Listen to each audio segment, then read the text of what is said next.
కరీంనగర్, ఆదిలాబాద్, నిజామాబాద్, మెదక్ పట్టభద్రుల teacher MLC స్థానాలకు polling కొనసాగుతోంది. 4 ఉమ్మడి జిల్లాల పరిధిలో 3,55,159 మంది పట్టభద్ర ఓటర్లు, 27,088 మంది ఉపాధ్యాయ ఓటర్లు ఉన్నారు. గ్రాడ్యుయేట్ స్థానానికి 499 పోలింగ్ కేంద్రాలు, టీచర్ ఎమ్మెల్సీకి 274 పోలింగ్ కేంద్రాలు ఏర్పాటు చేశారు. దీనికి సంబంధించి మోర్ అప్డేట్స్ మా కరెస్పాండెంట్ బాలకుమార్ అందిస్తారు. ఉమ్మడి నిజామాబాద్ జిల్లా వ్యాప్తంగా ఎమ్మెల్సీ ఎన్నికల పోలింగ్ మొదలైంది. పోలింగ్ కేంద్రానికి వచ్చి తమ ఓటు హక్కును వినియోగించుకున్నారు. ఇటు గ్రాడ్యుయేట్లు, టీచర్లకు వేరువేరుగా పోలింగ్ కేంద్రాలను ఏర్పాటు చేశారు. ఉమ్మడి జిల్లా వ్యాప్తంగా 135 పోలింగ్ కేంద్రాలు ఏర్పాటు చేశారు. దాదాపుగా గ్రాడ్యుయేట్లు 47,019 మంది ఓటర్లుగా ఉన్నారు. ఇక ఉపాధ్యాయులు మాత్రం 5,654 మంది ఉపాధ్యాయ ఓటర్లుగా ఉన్నారు. వీరందరి కోసం కూడా వివిధ ప్రాంతాల్లో పోలింగ్ కేంద్రాలను ఏర్పాటు చేశారు. ఓవరాల్గా 135 పోలింగ్ కేంద్రాలను ఏర్పాటు చేశారు.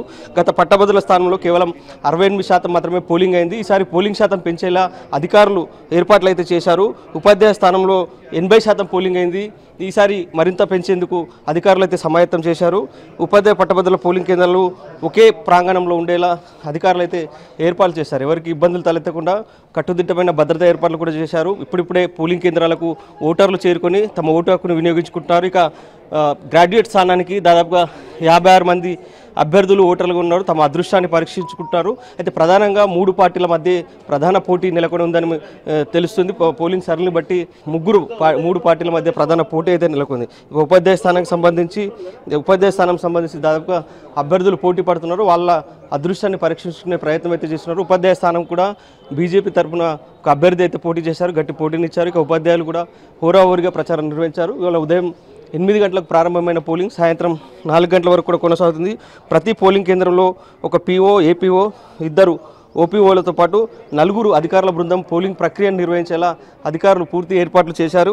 ఇక పోలింగ్ సజావుగా కొనసాగుతుంది. 2 అంటే 20% పోలింగ్ సిబ్బందితో పాటు 20% అదనపు సిబ్బందితో విధులు అయితే నిర్వహిస్తున్నారు. మొత్తం ఇటు పోలీసులు కూడా భారీ భద్రత ఏర్పాటు చేశారు. ఎక్కడ ఎలాంటి అవాంఛనీయ సంఘటనలు తలెత్తకుండా కట్టుదిట్టమైన భద్రత ఏర్పాటు చేశారు. సాయంత్రం 4 గంటల వరకు ఈ ప్రక్రియ కొనసాగుతుంది. ఓటర్లు ఇప్పుడిప్పుడే పోలింగ్ కేంద్రానికి చేరుకుంటున్నారు. గత ఎన్నికలతో పోలిసి ఈసారి అదనంగా పోలింగ్ శాతం నిర్వహించాలనే లక్ష్యంతో అధికారులు అయితే ఏర్పాట్లు చేశారు. అవగాహన కార్యక్రమాలు కల్పించారు. ఇక పోలింగ్ శాతం పెంచేలా చర్యలు తీసుకున్నారు. పోలింగ్ శాతం పెరిగితే లాభం జరుగుతుందని ఇటు అభ్యర్థులు కూడా ఆశించారు. ఆ స్థాయిలోనే అధికారులు అయితే పోలింగ్ శాతం పెంచేలా ఇటు గ్రాడ్యుయేట్లో, టీచర్లలో అవగాహన కార్యక్రమాలు అయితే పెంచారు. ఇది నిజామాబాద్ జిల్లాలో ఉన్న తాజా అప్డేట్. కెమెరామెన్ రవిచరణ్తో బాలకుమార్, ఎన్టీవీ, నిజామాబాద్.